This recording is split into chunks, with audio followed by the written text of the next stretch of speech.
Team India रे पुणी फाट रोहित कोहली का उपरे खुशी नहांती गंभीर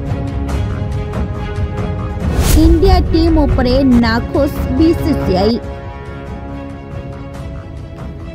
गाभास्कर ट्रॉफी हारिबा परे नाखुश बीसीसीआई जनवरी 11 तारिख रे एक समीक्षा बैठक आयोजन करिथिला बीसीसीआई।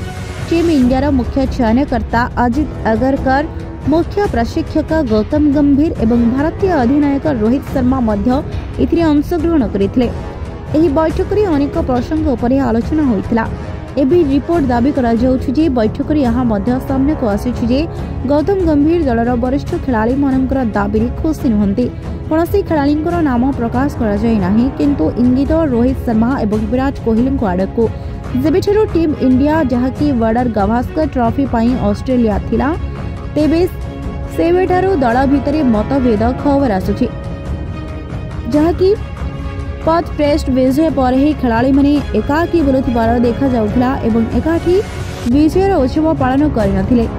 मेलबोर्न टेस्ट रे पराजय पर टीम इंडिया रो ड्रेसिंग रूम रे होइतिला आलोचना बाहर को बाहरी आसीथिला। एबे पुणी थरे भारतीय दल को नहीं बड़ खबर आसीछि।